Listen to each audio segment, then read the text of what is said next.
నేను మొన్న గుడికి వెళ్ళి వచ్చేటప్పుడు దర్శనం అయిపోయిందనమాట. దర్శనం అయ్యి బయటికొచ్చాము. అక్కడ ఫోన్ పెట్టి వెళ్ళాలి కదా! సో, ఫోన్ కౌంటర్ దగ్గర ఫోన్ తీసుకోవడానికి వెళ్ళాను నేను. అప్పుడు ఫోన్ తీసుకొని దాని తర్వాత చేంజ్ ఇచ్చారనమాట నాకు. ఆ చేంజ్ నేను చేతిలో పట్టుకున్నాను.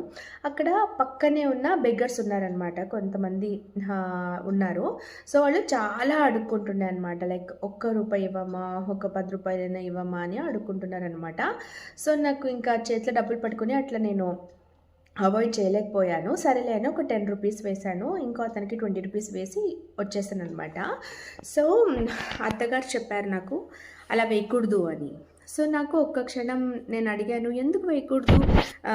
పాపం కదా అని చెప్పాననమాట. సో, వాళ్ళేమన్నారంటే, నువ్వు ఎక్కడైనా వేరే వాళ్ళకి అలా వెయ్యొచ్చు, కానీ టెంపుల్స్‌లో ఎస్పెషల్లీ దర్శనం తర్వాత వెయ్యకూడదని చెప్పారనమాట నాకు. ఎందుకంటే వాళ్ళు లోపల అలౌ ఉండదంట, వాళ్ళకి దర్శనం చేసుకోవడానికి అలౌ చేయరంట. సో, అందుకే మేము దర్శనం చేసుకొని ఏదైతే పుణ్యం మాకొచ్చింటుందో దాని ద్వారా మేము ఏదైతే వేసుంటామో దాని ద్వారా వాళ్ళు తీసేసుకుంటారంట. So, this is the whole logic behind this. So, ఇది నాకు మా అత్తగారు చెప్పారు.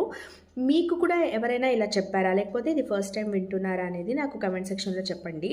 ఇంకోటి ఏంటంటే, చాలామంది అనుకోవచ్చు బెగ్గర్స్‌కి హెల్ప్ చేయకూడదా అని. కాదండి, అలా అనడం లేదు. కానీ దర్శనం చేసుకున్న తర్వాత చేయొద్దు అని అంటున్నారు. దర్శనం కన్నా ముందు మీరు వేసి వెళ్ళొచ్చంట.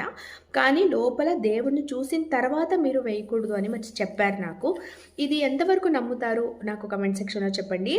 ఇది ఈ విషయం గురించి ఏదైనా తప్పుందా అది కూడా నాకు చెప్పండి. So, will discuss in the comments అండి.